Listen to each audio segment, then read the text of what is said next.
Apreciados participantes de nuestro curso en Comunio, sean bienvenidos a la sesión del día de hoy. Abordaremos como temas María en la liturgia y en la piedad popular. Les aseguro que esta última parte, la piedad popular, les va a encantar. Es uno de los temas más preciosos de todos. Pues bien, iniciemos nuestra sesión del día de hoy con una oración. En el nombre del Padre, y del Hijo, y del Espíritu Santo. Amén. Proclama mi alma la grandeza del Señor. Se alegra mi espíritu en Dios mi Salvador, porque ha mirado la humillación de su esclava. Desde ahora me felicitarán todas las generaciones, porque el Poderoso ha hecho obras grandes por mí. Su nombre es santo, y su misericordia llega a sus fieles de generación en generación. Él hace proezas con su brazo, dispersa a los soberbios de corazón, derriba del trono a los poderosos y enaltece a los humildes. A los hambrientos los colma de bienes, y a los ricos los despide vacíos. Auxilia a Israel su siervo, acordándose de su misericordia, como lo había prometido a nuestros padres en favor de Abraham y su descendencia por siempre. Amén. En el nombre del Padre, y del Hijo, y del Espíritu Santo. Amén. Para el día de hoy recordamos uno de los santos dominicos más célebres, San Vicente Ferrer, el ángel del Apocalipsis. En la iconografía la acompañan unas alas extendidas y el dedo índice derecho apuntando hacia el cielo. En algunas de las iconografías se incluye un libro en el que dice Time Deum, teman a Dios porque el fin está cerca. Es el ángel apocalíptico que por una parte hace una cantidad cuantiosa de milagros. Parece que en total unos 860 actos prodigiosos de milagro, de sanación.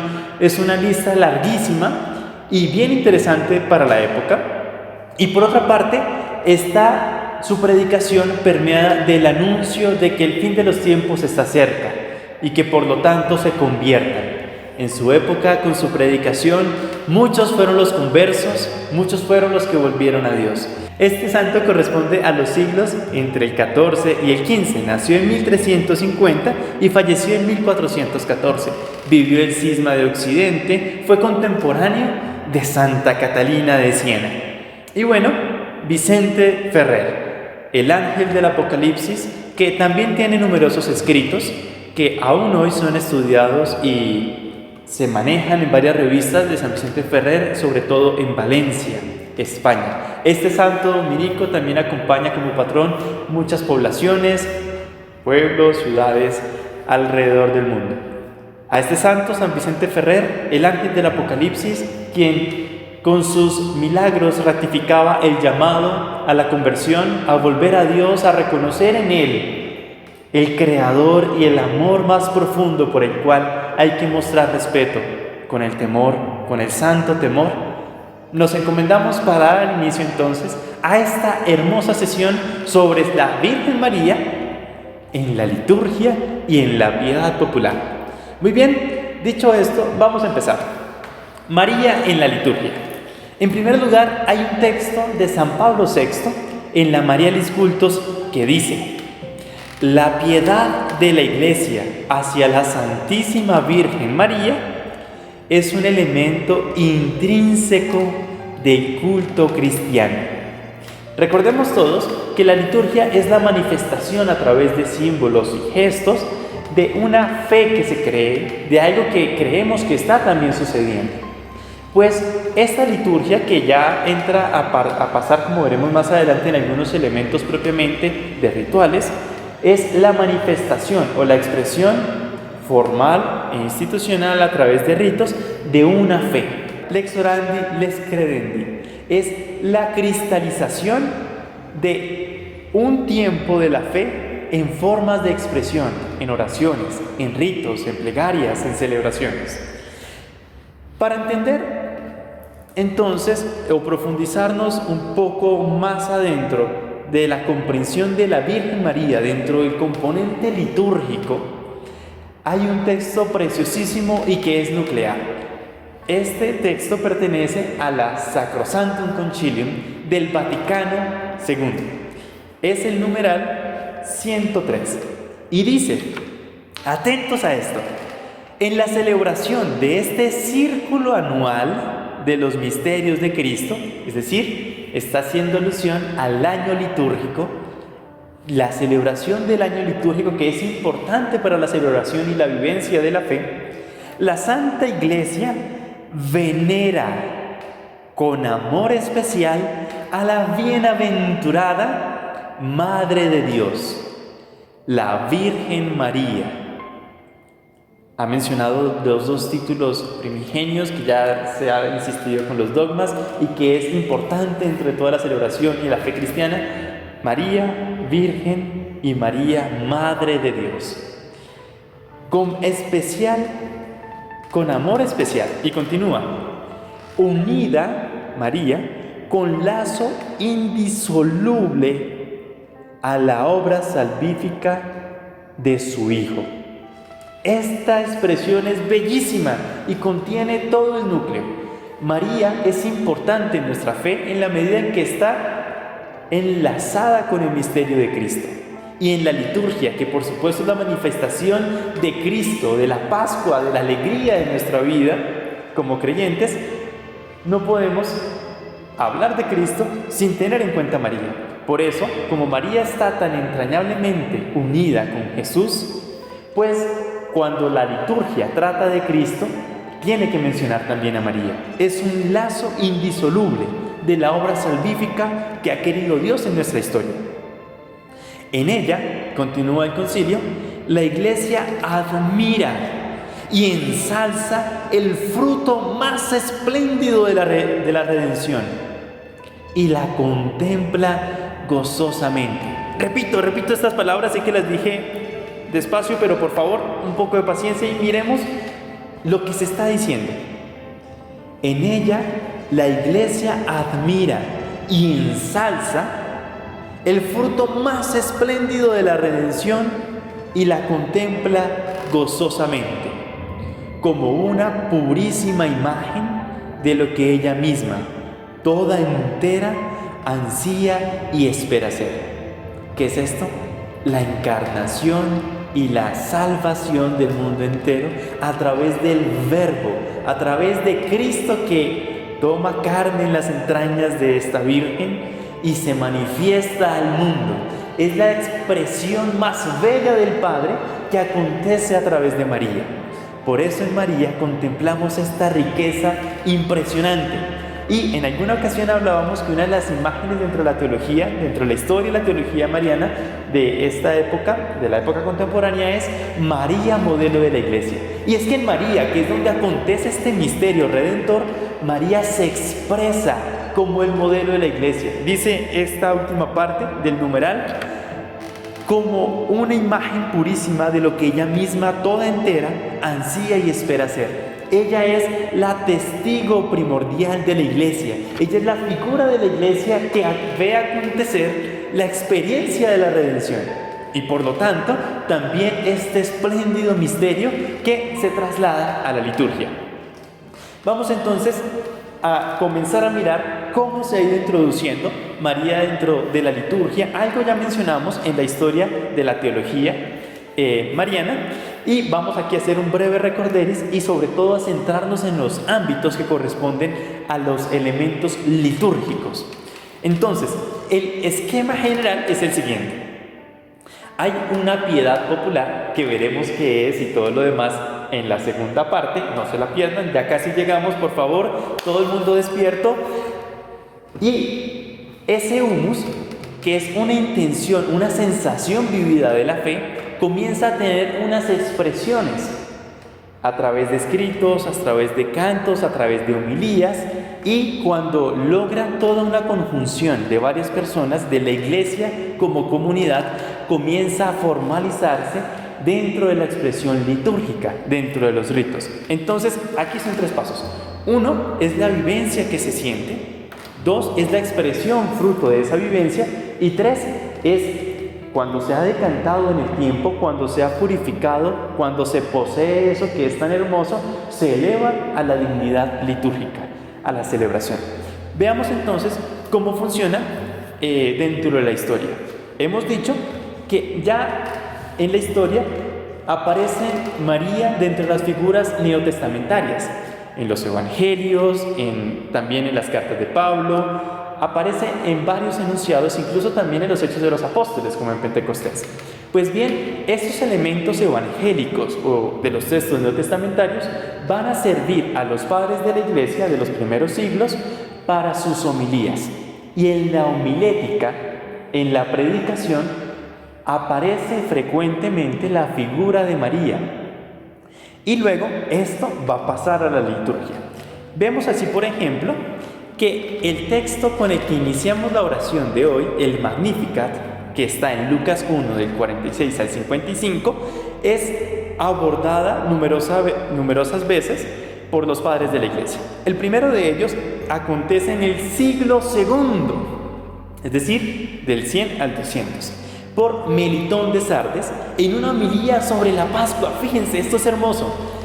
De los primeros textos que tenemos dentro de la homilética referidos a María, acontece en el núcleo de nuestra fe, la Pascua. ¿Recuerdan? La muerte y resurrección de Cristo es el núcleo de nuestra fe, y en él, en una homilía sobre el núcleo de nuestra fe, sobre la Pascua, se menciona a María. Y Melitón de Sardes habla de ella como en referencia a Jesús. Dice: el que se encarnó en la Virgen, este es el Cordero que ha nacido de la Cordera sin mancha.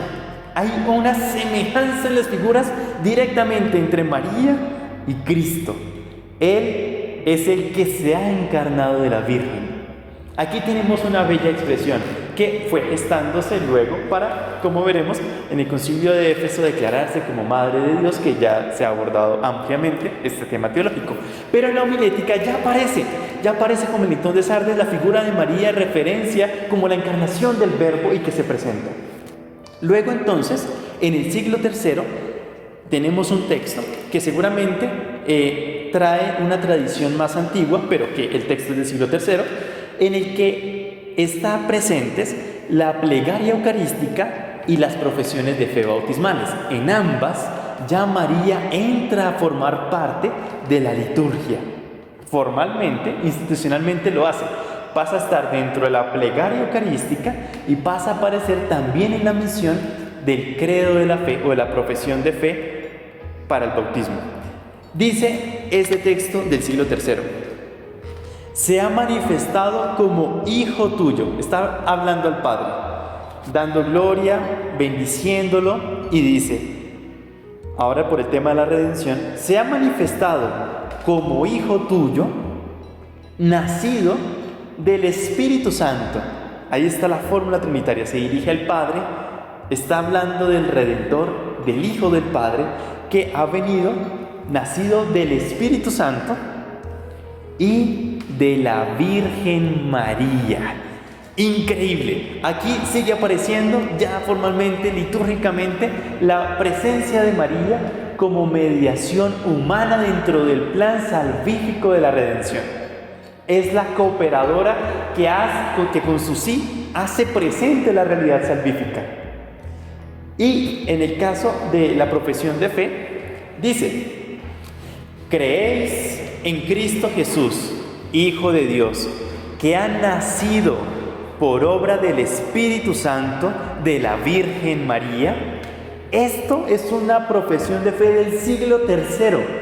Ya entonces, cuando en el bautismo, después de las renuncias, se hace la profesión de fe, sí creo, está dentro de un elemento nuclear de la expresión de fe presente María. Y por supuesto en relación con la encarnación. Bien, interesante, importante. Es el núcleo primigenio de donde se comienza luego a hacer una evolución de comprensión, como lo hemos dicho en otras ocasiones. Luego, entre el siglo II y el siglo IV, comienzan a aparecer una serie de textos numerosísimos en los que se hace alusión a María y en la que también se le hacen elogios. Entre ellos está el protoevangelio de Santiago, en la que se habla de su tránsitus, es decir, lo que se llama la dormición o la asunción. Este pasaje tan hermoso narrativamente hablando, que va a ser parte también luego de la liturgia en varias iglesias, en la que se leerá fragmentos de estos. También están los pasajes de las odas de Salomón, y los oráculos sibilinos. Bien, fiestas en la liturgia. ¿Cómo comienza a aparecer? Ya aparece entonces, hemos dicho, en la plegaria, en la profesión de fe, en algunos textos que van a ser asumidos dentro de las celebraciones sacramentales, pero ahora van a aparecer fiestas conmemorativas al misterio también de María. El primero de ellos es la Navidad. Pues en la Navidad María juega un papel representativo. Es la que está por dar a luz, es la Virgen que va a dar a luz. Esta del siglo II se registra en Egipto, las primeras celebraciones, y luego posteriormente va a tener en Occidente una identificación con el 25 de diciembre, sobre todo a partir del siglo IV. La Navidad, entonces tenemos esa imagen tan hermosa de María, de la Virgen que da a luz. Volveremos un poco más adelante sobre esta figura. También en el siglo IV ya aparece la fiesta de la Epifanía. La mencionaremos más adelante con el tema de los Reyes Magos y con el tema de la presentación. Porque aquí también, además de la Epifanía, está enunciada la presentación del Señor. Esto es una tradición que aparece ya en Jerusalén, en el siglo IV. La Epifanía y luego la presentación, en donde María está allí presente en ambas. Luego, en Adviento, va a aparecer, desde bien antiguo, días antes a la Navidad, la conmemoración de la Anunciación. Justamente está el nacimiento, pero antes viene la concepción, el verbo que viene a morar dentro de María. Estas fiestas que hemos enunciado, Navidad, Epifanía, Presentación y Anunciación, vienen entre el siglo II y siglo IV, antes del Concilio de Éfeso. Vamos entonces ahora, ya llegamos al siglo V con el Concilio de Éfeso del año 431. Este concilio es el que declara magisterialmente como dogma que María es Madre de Dios, la Theotokos. Y este concilio es importante porque con una declaración de toda la Iglesia Universal, la reunión de todos los obispos, etc., pues el auge del reconocimiento, de devoción y expresión litúrgica a María va a tener una explosión en la historia que pues llegará hasta nuestros días. Entonces, de aquí para allá vamos a hacer solamente una mención a algunos elementos para enfocarnos en este momento en que acontece el gran prodigio de proliferaciones de celebraciones marianas, y luego pues omitiremos gran parte de la historia para irnos hasta nuestros días y decantar todo lo que nos ha llegado dentro de la tradición de nuestra iglesia. Bien, en el siglo V y VI, después del Concilio de Éfeso, se compone uno de los himnos más hermosos que aún se conserva en la liturgia ortodoxa, se cantan en Cuaresma. Es el himno Acatistos. Este himno favorece, honra, describe las glorias de María. ¿Por qué es grande? Porque es la madre, porque es la que ha acogido el Redentor. Es un himno precioso que pueden buscarlo, escucharlo en versiones ortodoxas, pero también existe en español el himno del Acatistos. Virgen Madre de Cristo, baluarte de vírgenes y de todo el que en ti se refugia, el divino Hacedor te dispuso al tomar de ti carne en tu seno, y enseña que todos cantemos en tu honor, oh inviolada. Salve columna de sacra pureza, salve umbral de la vida perfecta. Es el himno que se canta de pie, la gloria que acontece del Dios Redentor a través de la humanidad, representada en María.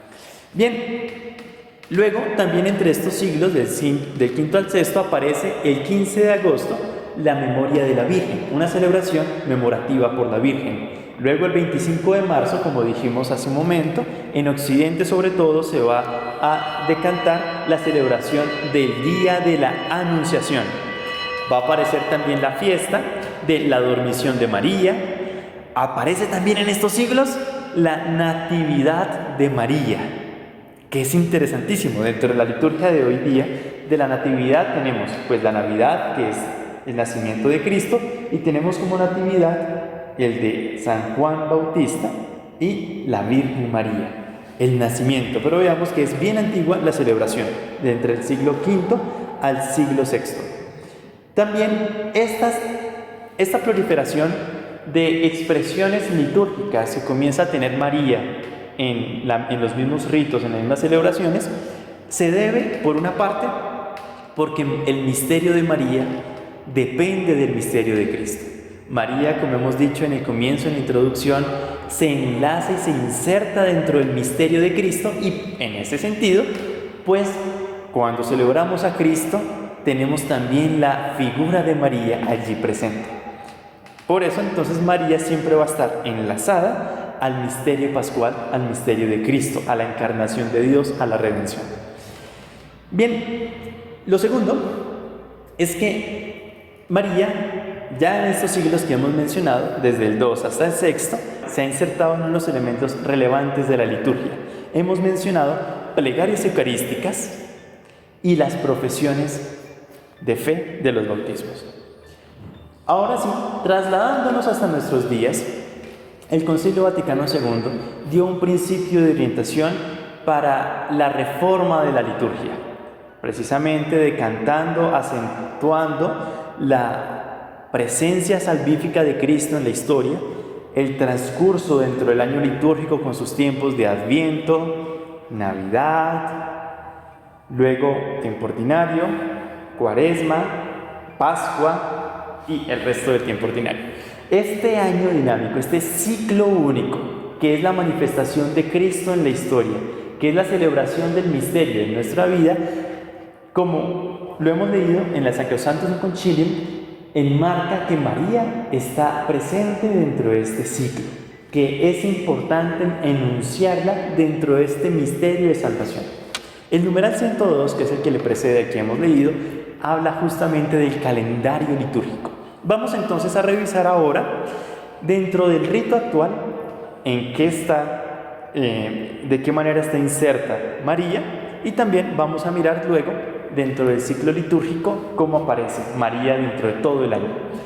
Entonces, los sacramentos en los que más se nota la relevancia de María son el bautismo y la Eucaristía. Veamos el primero, bautismo y confirmación. Aparece de un modo sutil en las letanías de los santos. Santa Madre de Dios, ruega por nosotros.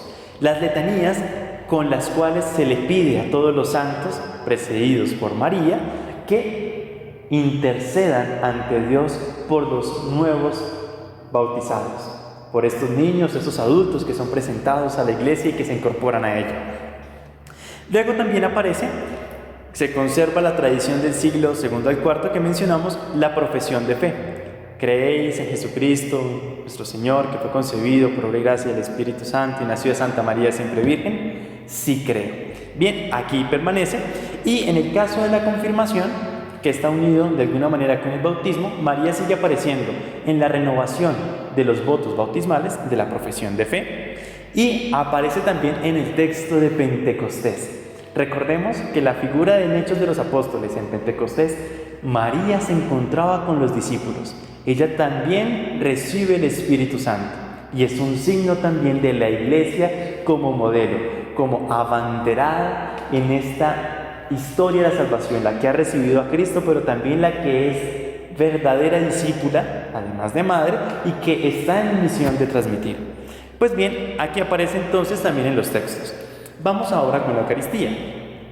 En la Eucaristía aparece la Virgen mencionada después de la oración de la epíclesis, es decir, después de suplicar al Espíritu Santo que venga sobre las especies del pan y del vino, se menciona a María. Ya veremos algunos fragmentos que aparecen en la plegaria. Tarea: fijémonos en la Eucaristía cuando estemos en misa, en qué momento durante la consagración en el altar se menciona a María. Pues bueno, continuamos. Dentro de estos textos de la plegaria dice también: con María la Virgen, Madre de Dios, merezcamos compartir la vida eterna y cantar tus alabanzas. Este es uno de los textos, es decir, María está presente en el momento nuclear de la Eucaristía, en la consagración, en relación de la que participa de este misterio y que pedimos al Señor que seamos también nosotros partícipes con ella y con todos los santos. Luego tenemos en las plegarias, una de las expresiones, por ejemplo, que aparece en la plegaria cuarta, es que todos tus hijos nos reunamos en la heredad de tu reino, con María la Virgen Madre de Dios. Es decir, en la oración litúrgica está María ya presente como aquella primicia que ha tenido ya el misterio de salvación presente, que ya lo está gozando y que queremos también participar como ella lo está. Y además de Cristo, también estar junto a ella. Pues bien, veamos ahora la presencia de María en otros sacramentos. Pues en los demás sacramentos, María no aparece directamente en el ritual, sino en un sentido de enunciación de intercesión. Por ejemplo, en la penitencia hay unas oraciones en las que se le pide a María que ayude a estos pecadores, a los pecadores que se acercan al sacramento, para que vivan su vida con rectitud. En el caso del matrimonio no aparece expresamente, aunque sí hay una enunciación en los textos del ritual del matrimonio, como la boda de Caná. María que intercede también dentro de la vida, de la historia del hombre. En el sacramento de la ordenación, de la consagración, como de la ordenación episcopal, presbiteral y diaconal, se suplica a María que interceda por estos consagrados a Dios. Entonces, dentro de todos los otros sacramentos, es una enunciación sobre todo de súplica, de intercesión. Bien, hay también unos ritos sacramentales en donde aparece María, como en las exequias. Hay una enunciación de María para que interceda, para que suplique ante Dios. Le pedimos por el alma de nuestros hermanos difuntos, para que los lleve hacia el reino del Padre, para que gocen también con Él. Aparece también en la dedicación de las iglesias y los altares y en las profesiones religiosas y consagraciones de las vírgenes, también como consagración a ella. Otro elemento es la liturgia de las horas, esa oración de la iglesia a través de los salmos. En esta liturgia de las horas aparece María en numerosos himnos, en antífonas. Aparece un oficio de María en sábado, además de las celebraciones especiales. Aparecen también, por ejemplo, el Magnificat, como el himno que se canta en todas las vísperas, en la noche. Es un recuerdo a ese misterio de salvación acontecido en ella. Bien, por otra parte, tenemos los leccionarios. Son los libros en donde están contenidas las lecturas que se realizan en las ceremonias. Pues los leccionarios, en la renovación litúrgica o en la reforma litúrgica que se ha hecho con el Concilio Vaticano II, se ha destacado sobre todo la figura de Jesús. Y pues destacando también el misterio de Cristo, aparece en varios pasajes también la figura de María. Con esto se muestra que hay una inserción de la que no podemos separar. Está Cristo numerosas veces y María también aparece con él como figura de verdadera discípula. Bien, dicho esto, dentro de la incorporación de los rituales, vamos ahora a la dinámica litúrgica del ciclo, del año litúrgico. Veamos. En primer lugar, Adviento.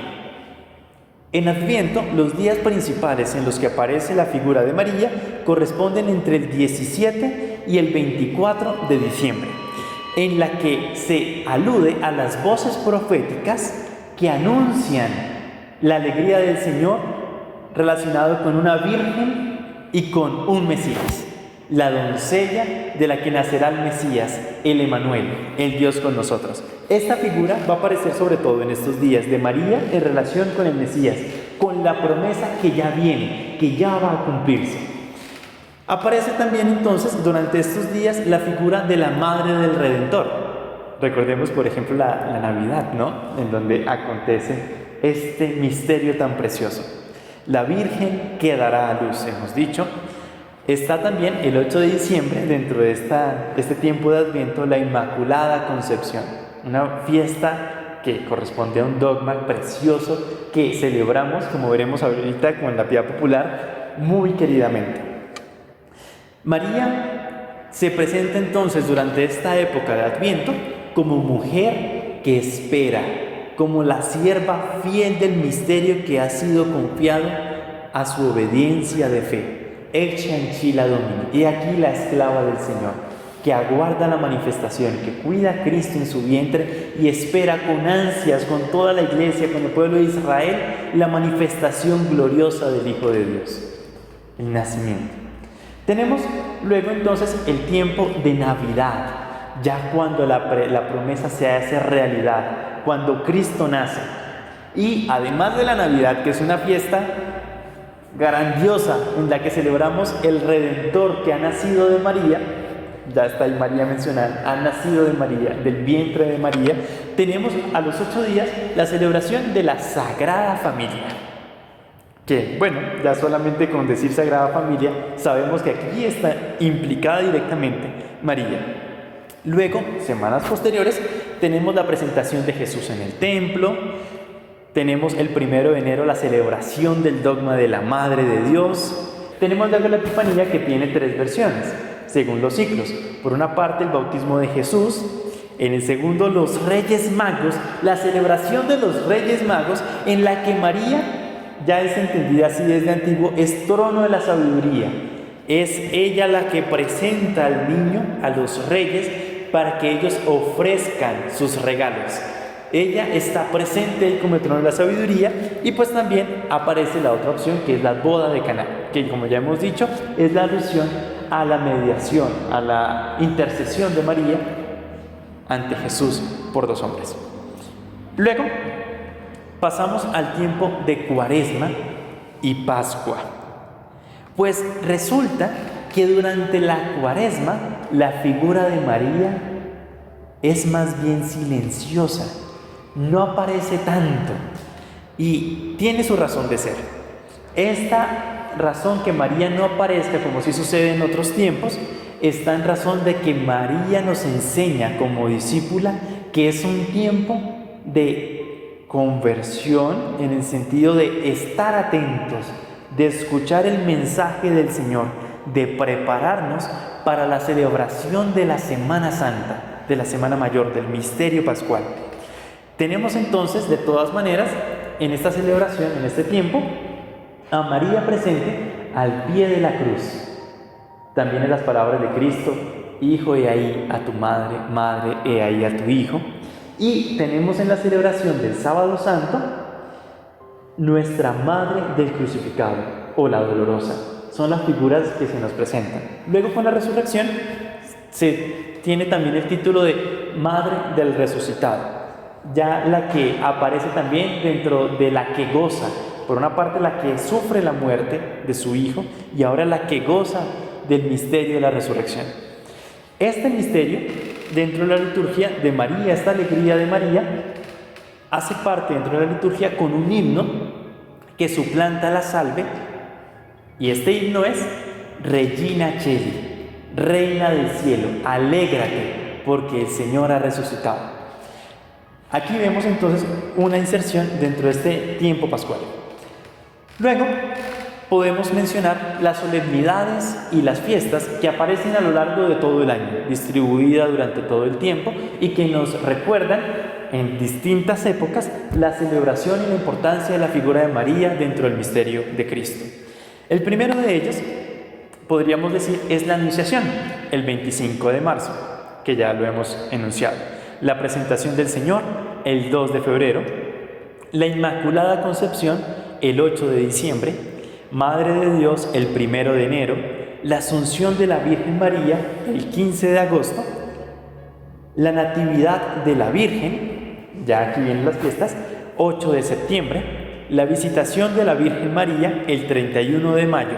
Como memorias, podríamos resaltar Nuestra Señora de Lourdes, el 11 de febrero, Nuestra Señora del Carmen, el 16 de julio, la dedicación de la Basílica Santa María la Mayor, el 5 de agosto, María Reina el 22 de agosto, Virgen de los Dolores el 16 de septiembre, Nuestra Señora del Rosario el 7 de octubre, la presentación de la Virgen María, que acontece, que es una fiesta de la antigua tradición bizantina, que se celebra el 21 de noviembre, el Inmaculado Corazón de María, que sucede el sábado después del segundo domingo de Pentecostés, y María, modelo de la Iglesia.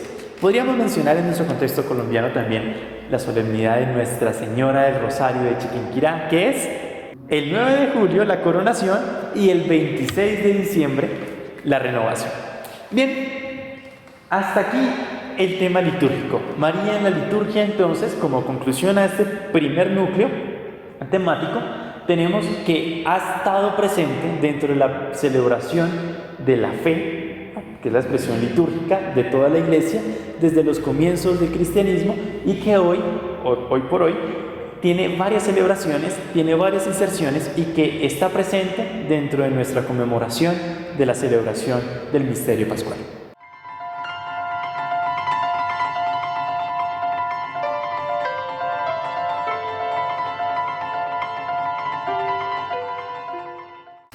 Entramos entonces ahora al segundo núcleo, a María en la piedad popular, uno de los temas más hermosos. Y ojo con esto, este es uno de los temas en los que justamente la sistematización no entra tan bien, sino que es más bien de una descripción del misterio de fe que acontece en la experiencia de la iglesia peregrina, de la iglesia que camina. Es el tema existencial y particular. Vamos entonces allí. En primer lugar, definamos qué es lo que nos referimos cuando hablamos de piedad popular. Hay que distinguir la religiosidad popular de la piedad popular. La religiosidad popular son las manifestaciones, la gestualidad, los símbolos, el comportamiento que se presenta. Mientras que la piedad popular hace alusión al humus. Es la fuente interior de estos gestos, es el ánimo que lleva hacia aquello. A lo que vamos entonces a hacer alusión aquí en la piedad popular es justamente esa experiencia de fe existencial que acontece en la iglesia y que se ve manifestada o expresada a través de múltiples gestos. Pero ojo, esto es importante porque no nos quedamos simplemente con la expresión, con lo que está mostrándose con los gestos, sino que queremos destacar a través de estos gestos la interioridad que mueve a esto. ¿Entendido? Es justamente entonces la parte interior, el humus, que mueve hacia ese tipo de expresiones de la religiosidad popular. El primero en otorgar una definición fue el cardenal Pironio en 1975. Decía el cardenal, la manera en que el cristianismo se encarna en las diversas culturas y estados étnicos y es vivida y se manifiesta en el pueblo, esto es la piedad popular. Es decir, la piedad popular es la fe que es vivenciada por cada persona en su momento histórico y en su cultura.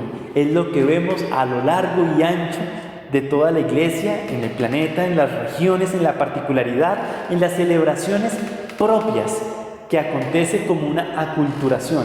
El evangelio se encarna también en la cultura del tiempo, en los distintos lugares, en las distintas expresiones propias de los pueblos.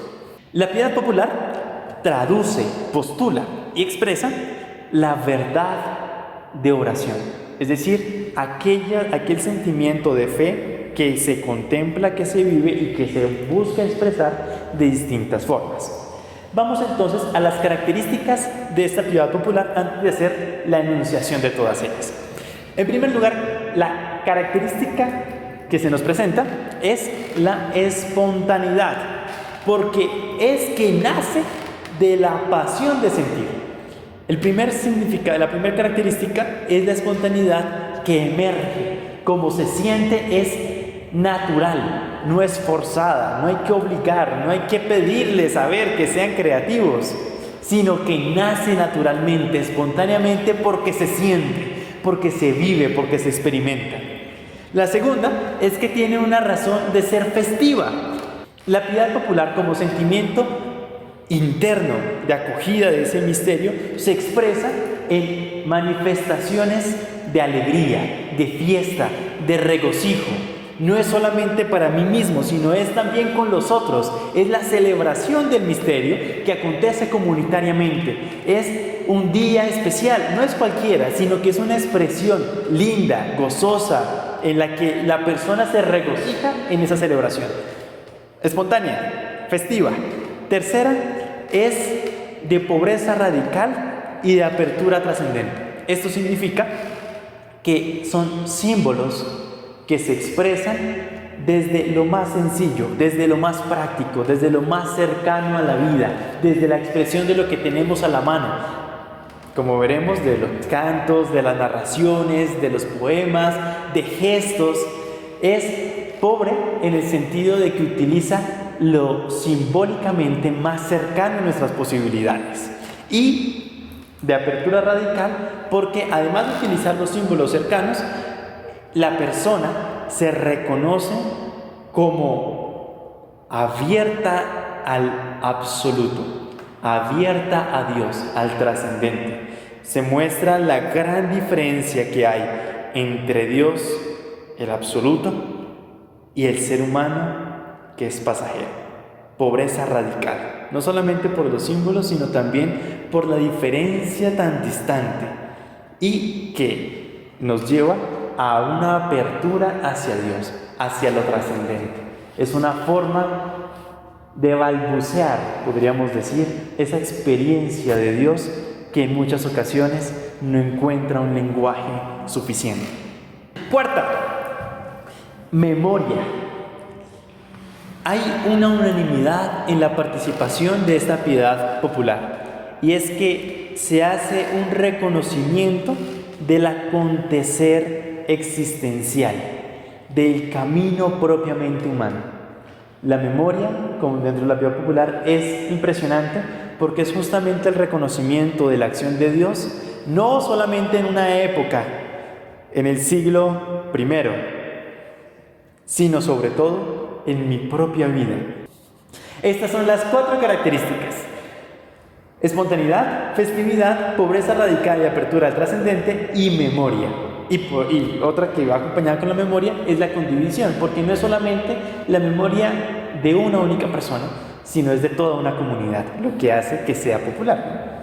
Dicho esto, sobre la definición o la comprensión de la piedad popular, vamos entonces a nuestro tema: María en la piedad popular.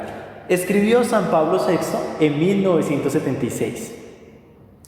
Queremos alabar la intención de profundizar la relación que llamaremos de correspondencia y casi compenetración que tradicionalmente une a la Virgen bendita con la piedad popular.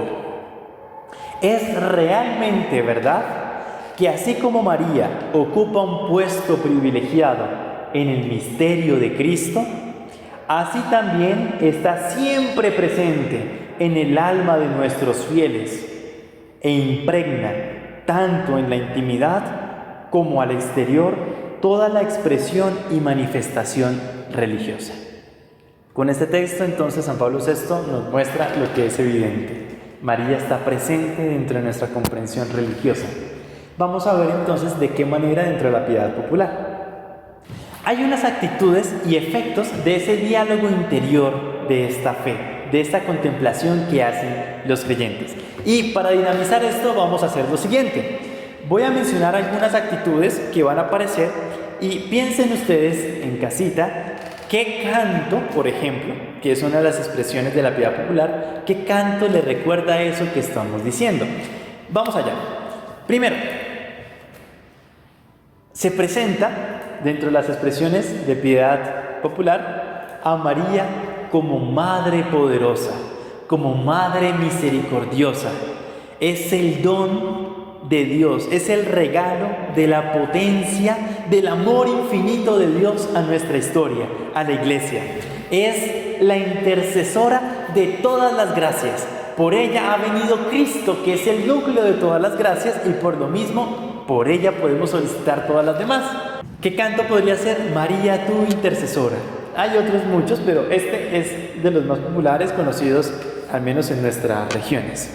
María es la vía a través de la cual Dios ha venido y sigue viniendo en nuestra historia.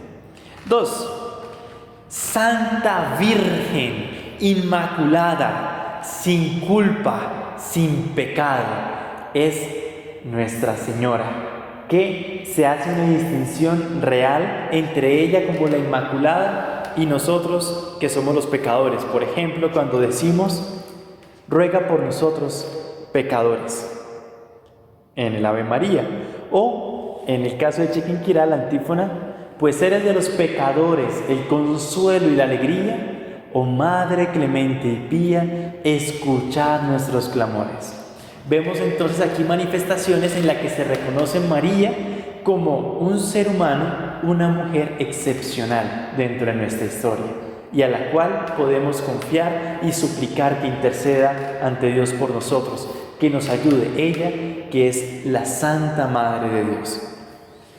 Tercero, caminante con nosotros en la historia. Es la figura de María como símbolo de la tragedia humana y por lo mismo también como símbolo de nuestro consuelo y esperanza.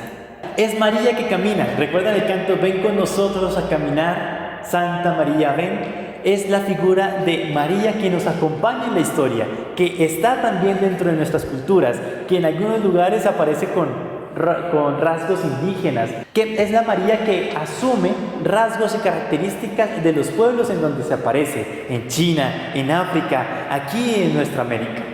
Pues bien, es la María que está en el camino.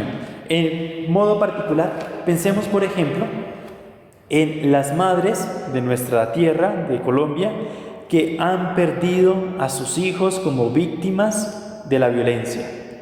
Pasos positivos, secuestros, guerra, en la que hay dataciones de muchas de ellas que encuentran esa experiencia con María, ¿no?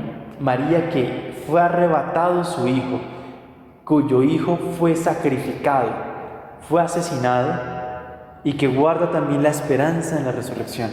Esa María que siente el dolor que experimentan las madres con la pérdida de sus hijos. Hay un vínculo, hay una inserción dentro de la experiencia de fe con la experiencia existencial.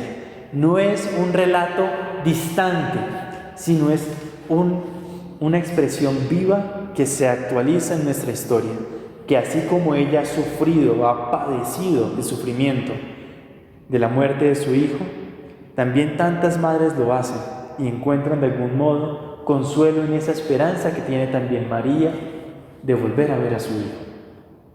Bien, tenemos también dentro de la piedad popular otra serie de expresiones. Por ejemplo, oraciones, cantos, devociones. Haremos toda la lista en este momento. Por una parte, resalta de todos ellos el rezo del Santo Rosario, en el que contemplamos los misterios de Cristo en la calma del rezo de las Aves Marías. Es decir, contemplamos el misterio de Cristo en compañía de María.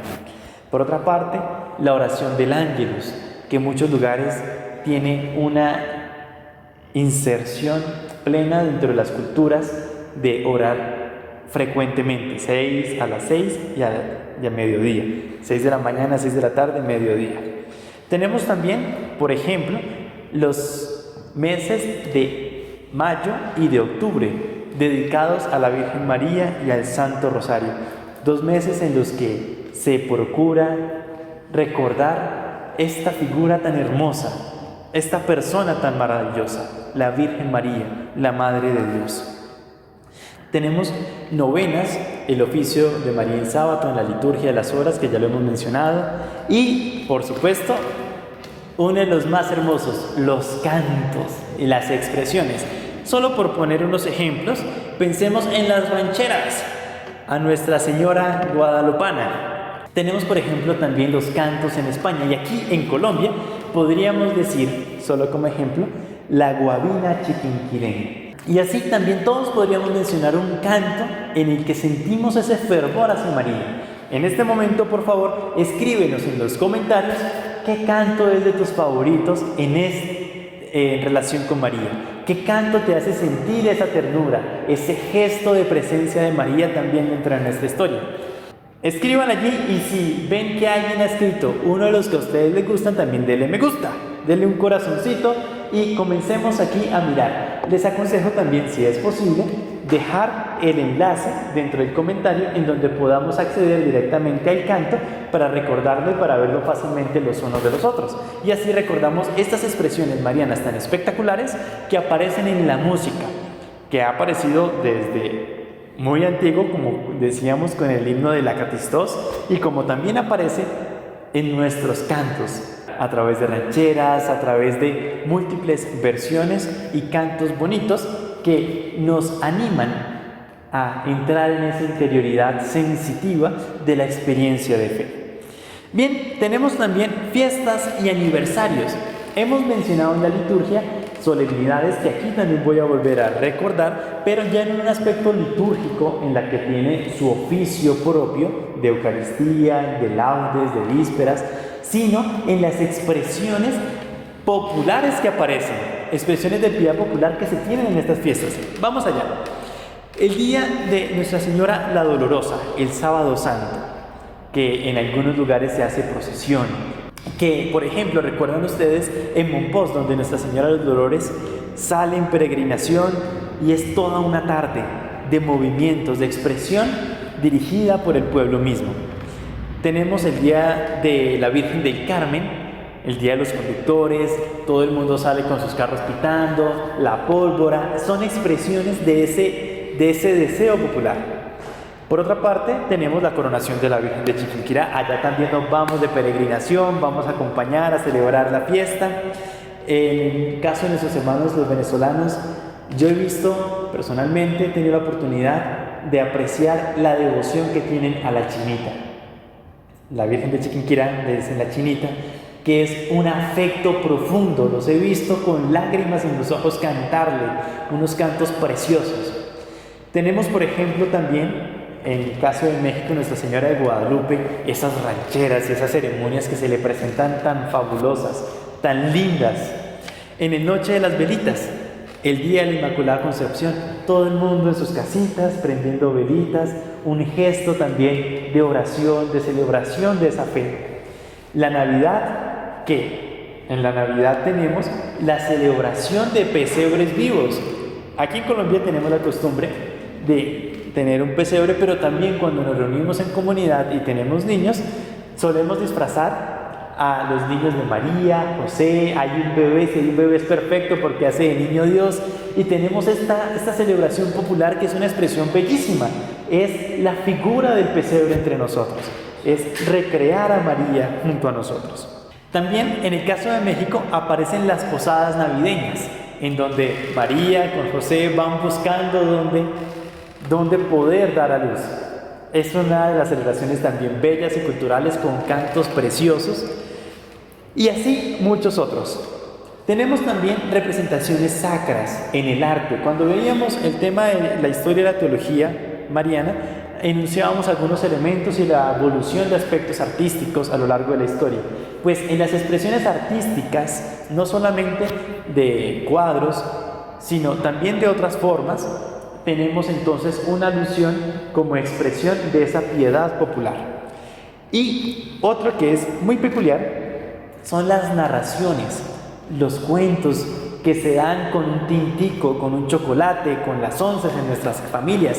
Yo estoy seguro que todos hemos escuchado desde nuestra infancia historias en donde la Virgen, por intercesión de la Virgen, se han hecho milagros en favor de nuestras familias, en donde se cuenta de historias fantásticas que a través de la narración se ve el misterio de María presente en nuestra historia, que nos acompaña. Si tienes alguna historia particular, puedes contárnosla también en los comentarios, para comprobar que efectivamente sí acontece entre nosotros este gesto narrativo de expresión de cariño de María.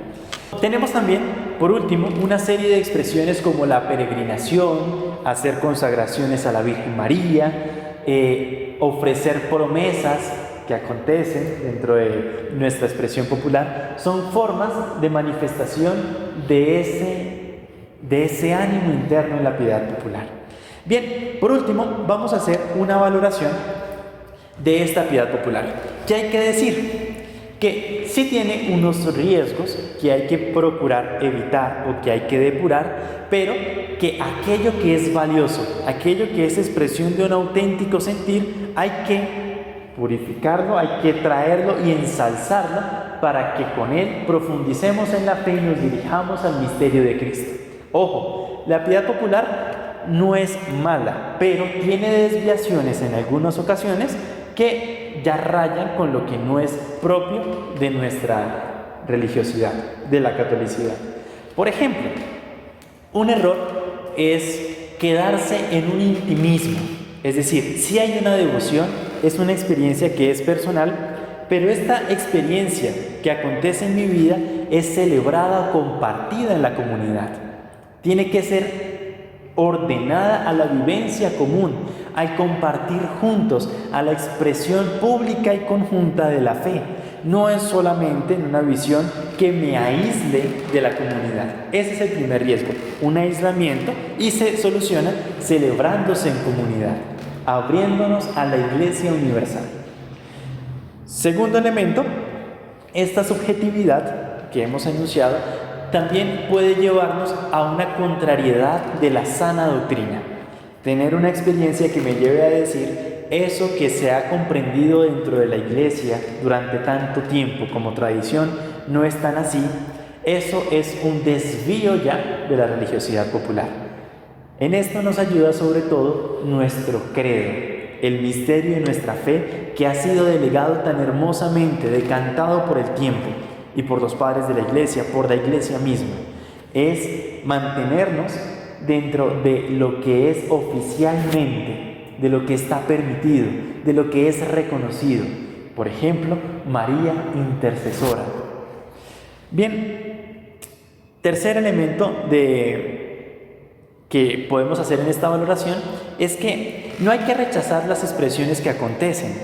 En muchas ocasiones se ve como mal este tipo de gestos y hay que reconocer su valor movidos o fundamentados en esa sensación interior, que es lo que hace que sea auténtico. Estos gestos tienen que ayudarnos a profundizar en nuestra fe y hacerla vinculante en un compromiso, es decir, que nos lleven cada vez más a vivenciar mejor nuestra propia vida, no que sea un pretexto para descansar, para celebrar, tomar unos traguitos, etc. No, son expresiones de fe que están movidas precisamente a construir mejor esa experiencia de fe. Si nos quedamos solo en los gestos exteriores, corremos el riesgo de perder lo que de verdad está movido, lo que mueve, a perder esa interioridad, esa piedad popular, que es lo que muestra la rectitud también en estos gestos. Por eso, estos gestos, cuando están vinculados con una interioridad profunda, no son estáticos, no solamente la fecha y ya, y no es solamente celebrar y no más, sino que nos mueven, nos lanzan hacia la misión. Celebramos con piedad esos misterios para compartirlos, para transmitirlos.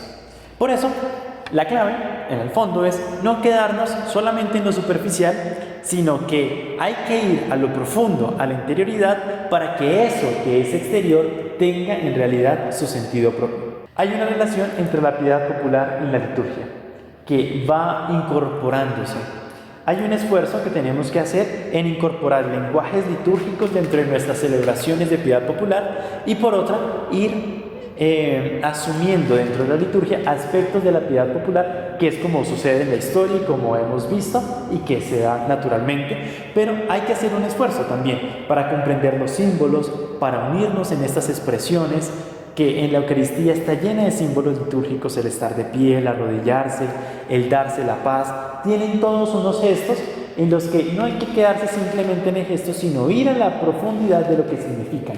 Y también dentro de las celebraciones de piedad popular, profundizar en estos gestos para incluirlos casi que como signos litúrgicos. Bien, hasta aquí el tema del día de hoy.